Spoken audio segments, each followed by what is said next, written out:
And we now quickly move to our next panel discussion, and we have another galaxy of wonderful panelists who are going to join us. As usual, I'll call the moderator last. Okay. So first of all, this is going to be on how women are cracking the codes. How women are cracking the codes. So our first panelist is Miss Surabhi Rao, Director, Narsipur Chemicals Private Limited. Surabhi is an entrepreneur currently living in Navi Mumbai. She was the winner of the Femina Miss India subtitle Miss Divine Thoughts 2011 and is now currently the director and product development head of her family business Narsipur Chemicals Private Limited. She has also done a postgraduate diploma in family managed business from SP Jain Institute of Management Mumbai. Can we please hear it from her? Our next panelist is Ms. Monisha Sarage, founder Seduction, Las Vegas. Can we please hear it from Monica, please? From Monisha, please. Degree in pharmacy from Mumbai and an MBA from London.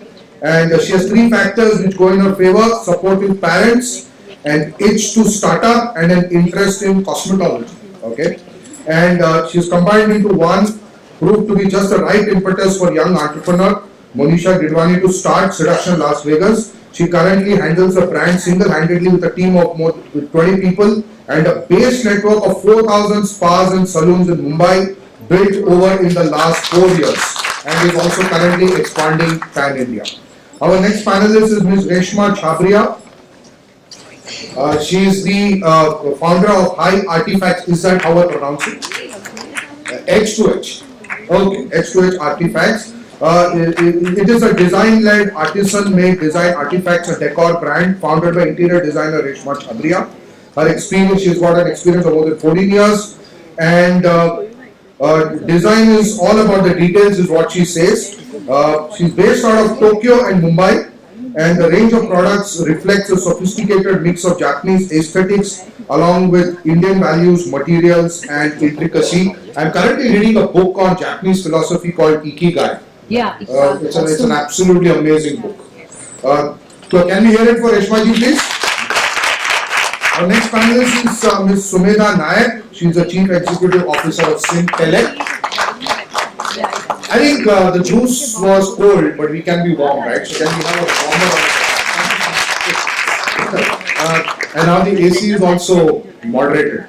Yeah. Sumedha ji is an entrepreneur, a retail lending expert, a business consultant, half marathon runner, a mother of two, animal lover and traveler and foodie, and the occasional writer. Her diverse professional and personal interests draw inspiration from the adage, life's too short to let dreams sit idle. I think a theme which was discussed in the previous panel discussion also. She is the founder and CEO of Syntellect, a financial technology company which through its enterprise product, Right Profile, works closely with lenders to underwrite and accurately rationalize risk for customers who are new to banking and new to credit. Thank you so much for joining us, Sumedha ji. Now it's my great pleasure to welcome our moderator for this session, and she is a star in herself, Ms. Nabomita Mazumdar. She is the founder of Nabomita.com, ambassador to Ministry of Women and Child Development. She is the winner of 100 Women Achievers Award by Ministry of Women and Child Development, India. She was also invited for lunch with the Honorable President of India at the Rashtrapati Bhavan. She has been awarded various honors, including the top 25 influential women on Twitter, top 20 HR influencer by SHRM India, and top 10 100 tech influencer. And she is an alumni of XLRI Jamshedpur. She is a top-notch mentor. She mentors CXOs, CEOs, and many startups. So over to you, ma'am, and thank you so much, all the panelists, for being with us this morning. Thank you. Brilliant introduction, and you have done half of our job. So we can save time and talk something more now. Okay. Welcome everyone. Thank you so much. We understand this is a session wherein we will be sharing an insight on how to crack the code. Essentially, cracking the code is, for us, it's earning the revenue. We understand, we are passionate about building what we are building, but the product alone doesn't count. Until unless we put the money on the table, the business might close down. So let's hear it from all these us ladies, how they are earning, how they are ensuring the revenue reaches the bank account every month on time from the client, whether they want it or not. So we started with this. Thanks. It's really nice to be here and to see all of you. I'll just give you a background of the genesis of Right Profile. I used to work with one of the top lenders in the industry. And one of the things that I noticed is when people came into us for loans, I would compare it to a box of crayons. So all of us, perhaps in the room, would be the beautiful crayons. We would be the reds and the violets and the purples. And the lenders would just gravitate towards us because we had documentation, we had banking, we had credit history. And everybody wanted these pretty crayons. But let's say a kirana shop owner walked in, or somebody who sells vada paos, or somebody who runs a bookstore store. Now these were the grays. Thank you.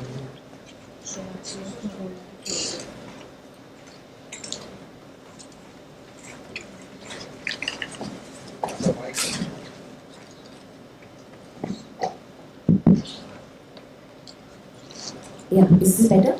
Yeah. So let's say a small grocery shop owner walked in, or somebody ran a small, a food cart. Now these were the greys and the blacks. These were the crayons nobody wanted to touch. And the reason these crayons were not touched was not because of the kirana shop owner, or it wasn't because of the individual. It was because the lender didn't understand.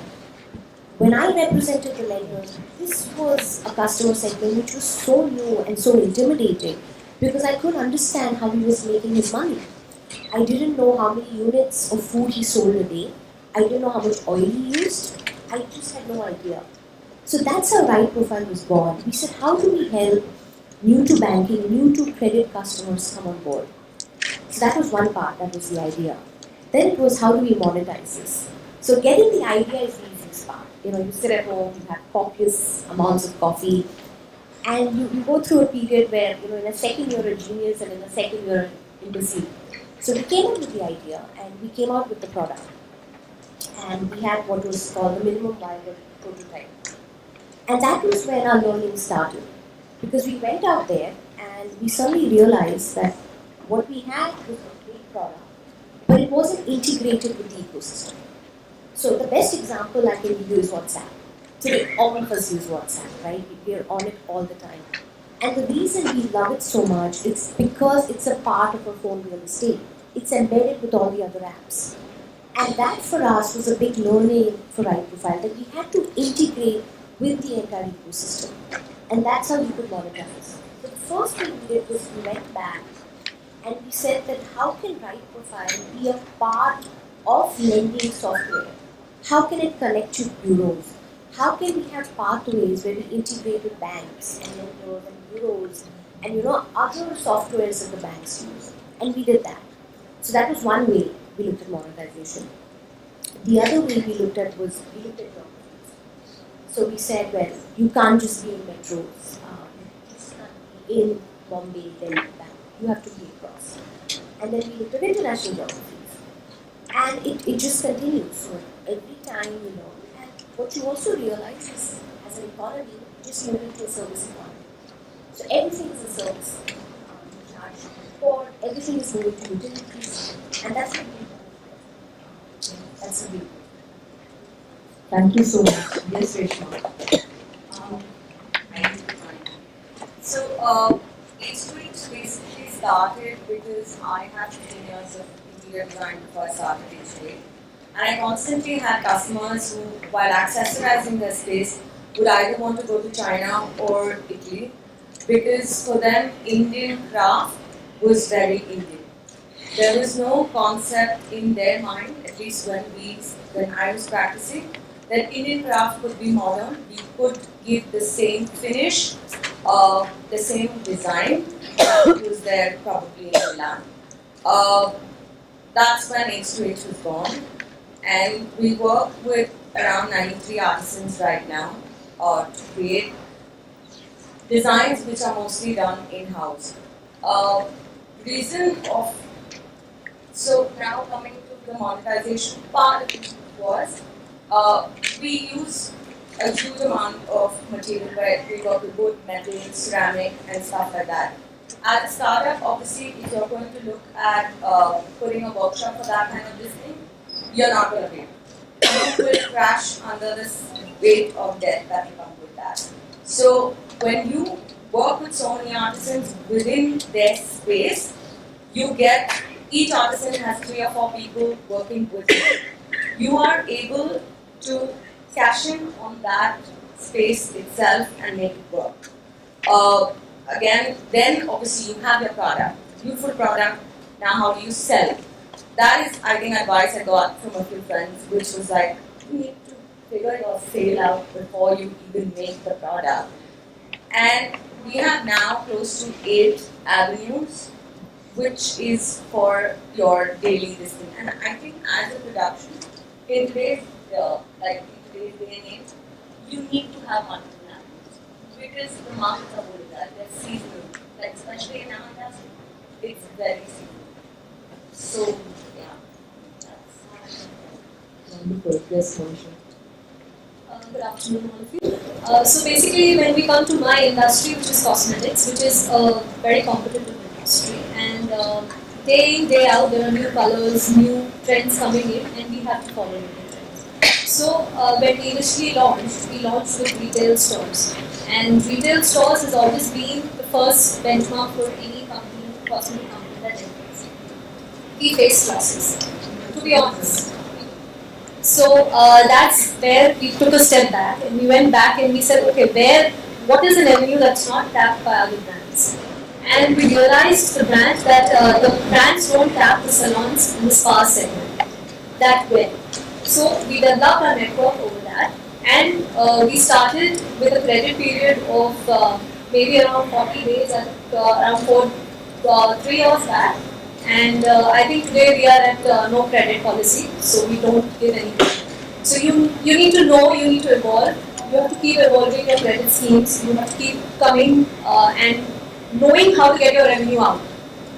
So that's like very important to run business. Love the concept of creating a network to ensure you create your own revenue stream. I mean, think of it, it's so time tested. So, my father started this business 30 years back, and coming from a very typically conservative South Indian Brahmin family, we did not have business in our genes, and marketing and sales were out of question. We were technical people, we still are highly very technical, but most of the times it becomes very difficult for us to sell most of our products, no matter how good they are. I joined my business after a lot of deliberation. Eventually I realized instead of getting paid meager paltry amounts by somebody else, I would rather do something radical for my own family business and then generate 10x, 100x more than that, and I would definitely get what I deserve.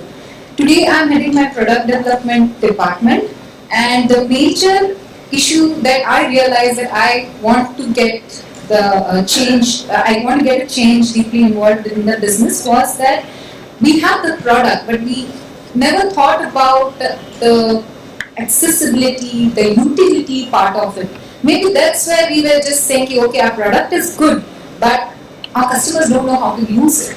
So there was a difference, there was a gap which, I started, connecting the dots and trying to help the product come with a user interface and become more easily available, easily accessible, and more, easy to apply. Because we are into veterinary healthcare, disinfectants, sanitizers, and cleaning agents used commonly in poultry, aquaculture, and dairy industry. We are bulk chemical manufacturers, but customers always look for that aspect which makes their life easy. This was the thought behind, taking the business forward. Beautiful. I mean, think of it as product managers. What would you first think of? Experience, customer experience, right? But she took a step back and started with product knowledge, right? And then you create the experience, and that's exactly what will obviously bring you the revenue because the customer has already gotten through that entire knowledge period with you. Thank you so much. My next question is, we all have those memorable moments in business where our business was almost shutting down. We almost ran out of the working capital. The client almost never paid up. But then something changed, right? And that moment was the defining moment. I know most of us, when we run business for a longer duration, we have many such moments. But given the time limit that we have, I would want to hear one such moment which really cracked the code for them. You start. There's so many disadvantages to sitting right next to the moderator because you get to go first with everything. So yeah, we did go through quite a tough period. So this was I think 2 years ago. To be precise, I know the date. We had just got on board our Series A investor, and it was the day of signing. And we had rolled out offers, and we've been completely bootstrapped for the last 5 years. We rolled out offers. People were coming on board, office space had been identified, rent, advance rent had been given, and just keep in mind that this was a completely bootstrapped organization. And on the day of signing, we were sitting there, and this memory is so vivid in my mind. And their investors sit and they order my favorite cup of tea, which is Earl Grey, and they order it perfect, The milk is just the right level of hotness. And I'm like, but you have a gut. So something's telling you something's amiss.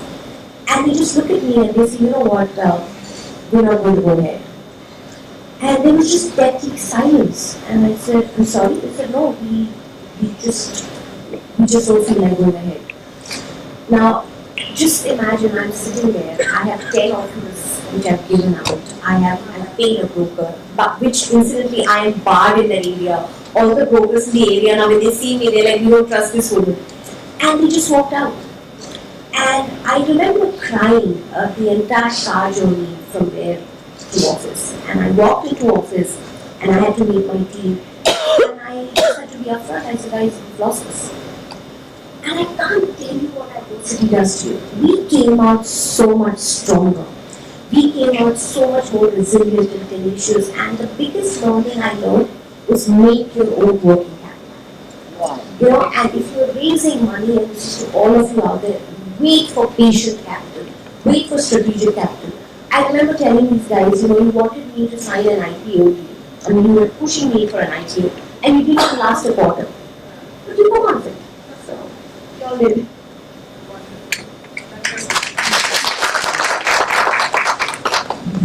So, before I started this, I was told by a very dear friend of mine. He actually did case studies on accessories brands and furniture brands, and he told me 82% of them are in losses. They shut down before they start. So you shouldn't do this because if you're going to bootstrap this, it's not going to work. You don't come from a family which is sitting with like so much money that they don't care where it's going and stuff like that. And I was like, no, I still want to do this. And when I started, actually the first month we did very well.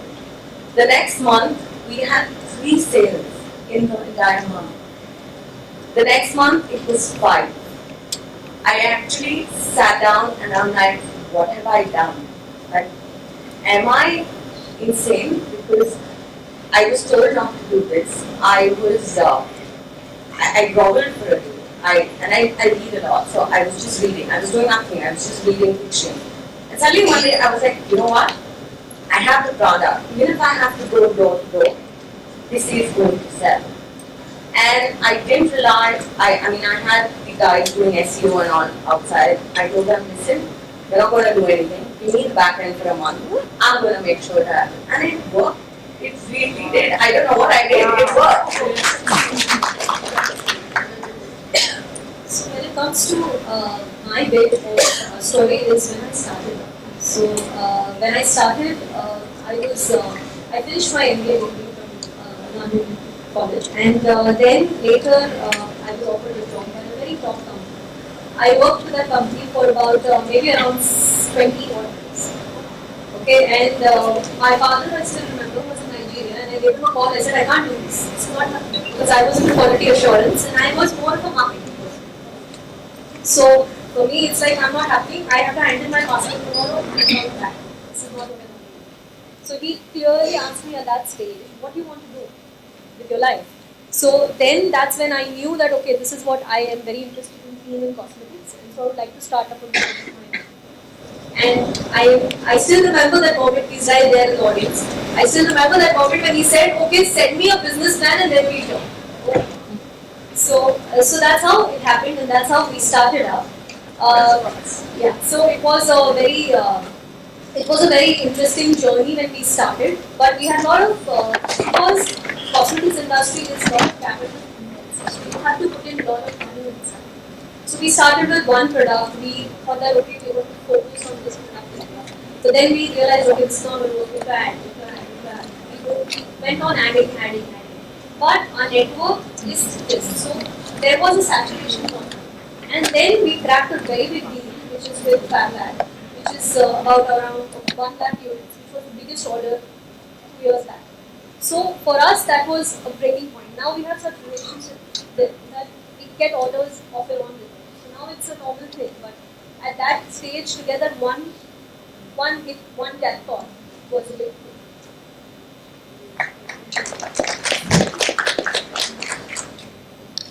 So failures, honestly, I come very privileged compared to you guys, because failures were not so intense in my career life, up until now. I remember my father telling me that, there was a 8 to 10 year period where my father didn't have 100 rupee note in his pocket, and I remember my sister was very sick and we had to pay for the hospital bills, and it was very terrible, and we were really young, so we never realized the intensity of the situation. Looking back at when I have a daughter now, when I think if I have to go back and revisit those times like my father, I would have broken down. But saying so, okay, the base is set in my business, a lot of learnings are being passed down. I have a guide constantly mentoring and, supporting me to do and help me take up different new activities. Saying so, it's not very easy. When I launch a new product into the market, just because I have the support and my father has the knowledge and experience, it does not work just because I say so. It needs the right kind of push, it needs the right kind of people to tackle it. And the best thing that we can do is accept that we are not God, we can't do everything. So hire the right kind of people to do your job. So I had this product which I launched somewhere last year, and I was so very confident saying that, okay, this is going to break the market. This is where, people are going to go crazy over this. But unfortunately, the marketing was so poor, and probably I was not very aware of, because we deal with rural customers, the approach has to be different. Maybe I'm not the right kind of person for it. So I need to hire a person, I need to work with a person who has the right kind of mindset to deal with that kind of a market. So failures are evident, and it's not always what you assume would take you there. It's always a different pathway, and you should never stop losing hope, because my father had a perseverance of 10 years. If he could wait for 10 years, what is 6 months? Let me add on to this series, since they are sharing. I run a media tech firm, and I have been building communities since 2006. And communities were at that point of time were Yahoo groups, right? So it was non-productive, not a product. Forget anyone even thinking of paying for it. And yes, it's a product. So the entire journey from starting something which is actually not a startup at all, creating something. When we were building Syntellect, we're talking about Syntellect. When we were building Syntellect, we were just two of us working from home, from different cities. But then we crossed 100 million uniques in 2012, working from home, and we used to serve 1.5 to 2 lakh members a day on this site. So the product which we were building were actually not there, still not there in the market as a investable product, if you want to call it, or something that anyone would want to buy. From that point, we had to build the business viabilities. We had to create the revenues, and we remained bootstrapped till 2016.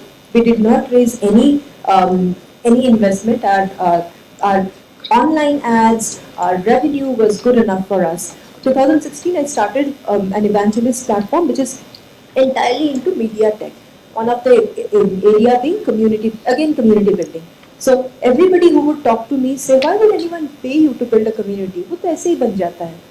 तो fine definitely ऐसे बन जाता है, बना लीजिए. लेकिन when I had corporates, retail companies, banks reaching out to me with a database which is unorganized, which has some business potential. I build a business plan and show how the revenue can jump. Then there are MNCs who reach out to me, who get my consultancy, and then their revenues actually get the kind of jump that I predict them a year back. That's when my product is proved. That's when I get my revenue back. So this is how our defining moments come in our life. Yes, it can be one day, the way she said. Yes, it can be something. I mean, a turning point of your life, as she shared, or some gutsy moment, as Reshma said, or a point of a point of business wherein you are so sure about implementing a product which actually may not go the way as Surabhi shared. So these are defining moments. I'm sure you all will also go through your business, how you crack the code. We would look forward to you. Before we close this panel, I would look forward to at least have one takeaway from all my lovely panelists. We start with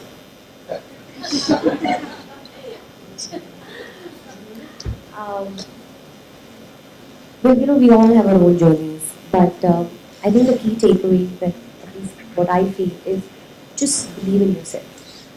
Just we are much stronger than what we all think we are, and even on the worst days, you invariably come up. Believe in yourself. Get your own back. I wouldn't be half the person I am today if it wasn't for the people who stand by me, and a lot of those people are men. Along with women. So your back is irrespective of gender. There are people who believe in you. There are people who are brutal. So when you're doing wrong things, sometimes we just fall in love with our own product and our own business ideas, and we become very myopic. So we need people out there who genuinely have self-interest for us at heart to say, hey, you're going the wrong way, and steer, lean right. So get a back, believe in yourself, and use your voice. Use your voice to stand up to say what you deserve. Use your voice to ask for money. Use your voice to say, hey, I bring this to the table and you will pay me back. That's all I can say.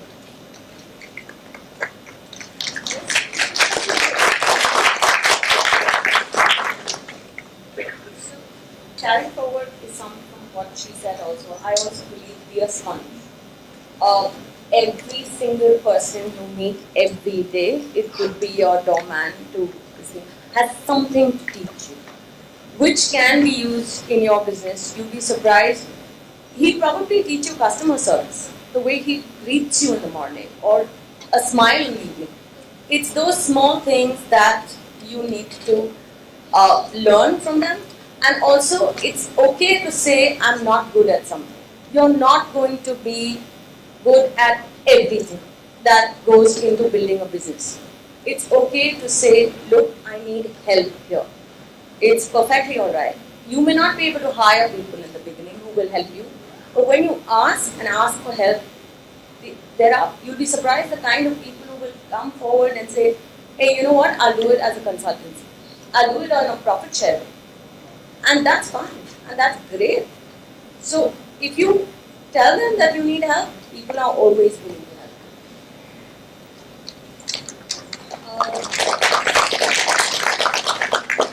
I would like to say only one thing, that success is never old. It's rented and the rent is due every day.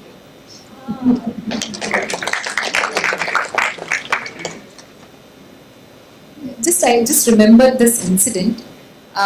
When I was fresh into the business, my father gave me an assignment saying that why don't you make this call and take a feedback from this so-and-so customer. So a couple of customers were friendly, a couple of them were not available. One customer, he asked me something and I was unable to answer it because I was new. And he clearly told me, beta, ye tumse nahi ho payega. Tum tumhare baap ko do, pitaji ko do, phone. I was so disappointed. But that should not, the biggest takeaway is it should not disappoint you. It's the biggest learning that you need to work hard in that particular area, in that particular field, and that's how you move on. Today, I move into the industry, people award me. I go to a poultry association, people say, oh, women entrepreneur in a poultry industry, which is very unseen and unheard of. So you need to have that perseverance, patience, to reach there, and it will happen. It will happen. Thank you so much. We have, I stand inspired with what I heard from them today, and how they made an impossible moment, turned around an impossible moment, and created revenue out of it, created employment for others, and sustainability for their business. I look forward to hear those stories from you. No sooner or later, I will hear it from you. I end with this line for you. Each time you are facing any adversity, or you think you can't crack a code, just look straight into the mirror and say, mirror, mirror on the wall, I'll get up each time I fall. Yes. Whether I have to limp or crawl, I will stand and I will stand tall. Thank you. Thank you so much.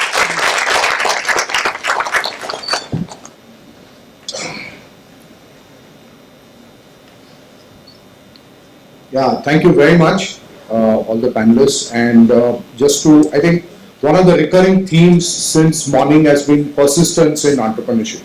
Your ability to bounce back from difficulties and failure. So it's one more Shayari time, which summarizes this discussion.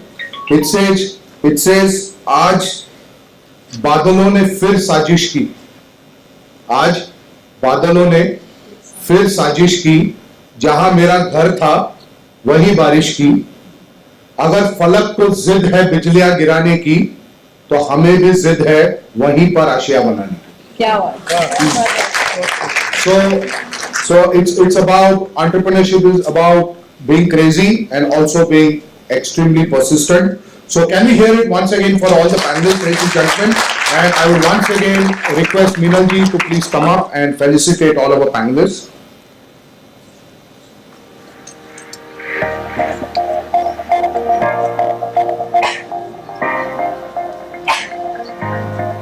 Can I also request Vaishali from McCafe to please join us on stage? Vaishali ji? Yeah.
Thank you so much.